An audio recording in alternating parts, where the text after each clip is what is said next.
అభివృద్ధి ఎట్లా చేయని ఎక్కడ చూసినా స్కాము, ఎక్కడ చూసినా అవినీతి. ఇక్కడ ఒక ఇసుక లోడ్ తీసుకోపోయినా కానీ మా మీద కేసులే.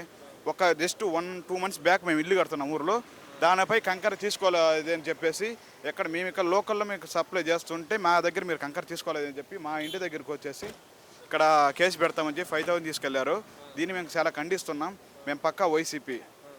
మరేంటి గతంలో మరి 6 గ్యారెంటీ పూర్తి చేస్తా ఉంటున్నాడుగా చంద్రబాబు నాయుడు గారు. 6 గ్యారెంటీ గాలికి వదిలేయి కానీ చెప్పిన పథకాలు కాదు. రోజుకు ఒక స్కీమ్ అంటారు, రోజుకు ఒక అభివృద్ధి అంటారు, రోజుకు ఒక కంపెనీ అంటారు.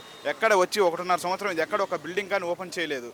ఇంతవరకు మీరు వచ్చేసి మేము 13,00,000 కోట్లు ఈరోజు మేము తెచ్చాము అంటున్నారు. 13,00,000 కోట్లు కదా సార్, 10 కోట్లు బిల్డింగ్, 10 కోట్లు ఒక కంపెనీ ఇంతవరకు ఒక ఓపెన్ చేయలేదు. ఓ సంవత్సరం 18 నెలలు మీరు వచ్చే ఈరోజు ఎక్కడ ఒక బిల్డింగ్ అని ఓపెన్ చేశారా?